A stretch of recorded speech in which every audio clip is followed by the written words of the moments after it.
As a leader in any set of circumstances, by definition, you have to be getting feedback, whether it's verbal, whether it's nonverbal, by people being either frustrated or happy with what you're doing, or it's by the information that you're getting back.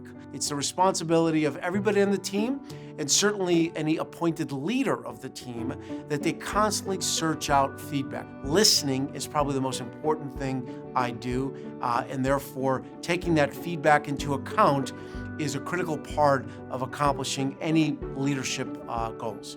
I think a flaw, at least I've had in my career when I've been younger, is too much focus on having someone see something the way you want it to, as opposed to receiving the feedback as it comes. Get someone's opinion for how they saw it in their own words without you leading them to the right answer or the answer you want to hear. Just listen to what it is and respond off of that, because I think you get more candid, genuine feedback. One of the things I have done is to just be very direct and ask after a meeting or after something is taking place, positive or negative, to simply ask, what did you think about that?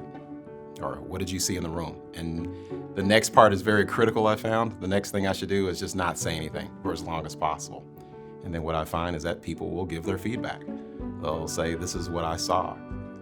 This is how I thought someone was reacting. This is what I thought you did well. And this is what I think you didn't do so well.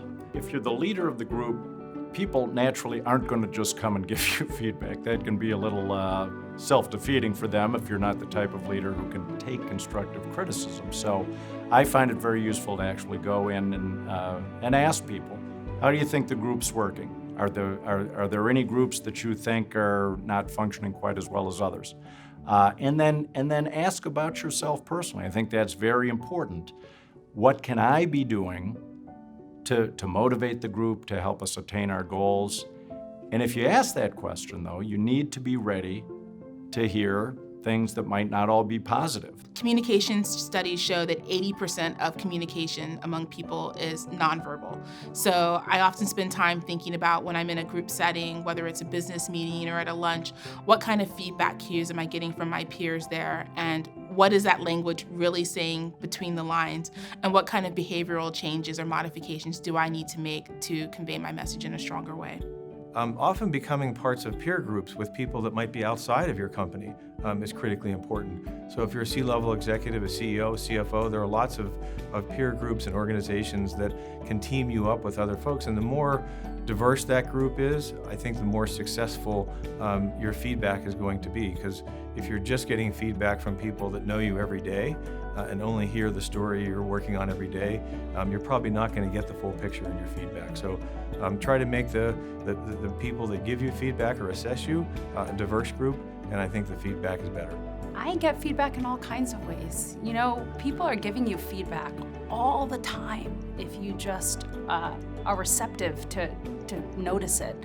And I'm getting feedback from my teammates all of the time, whether it's the furrow of a brow or the wrinkle of your face in a certain way.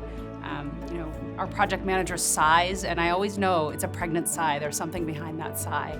We have these groups where we talk every 2 weeks about feedback for each other, and it's really just a feedback relational meeting. So that's really fun and challenging at times, because I'm going to hear some things in those meetings that are painful or I disagree with, even though it's true feedback.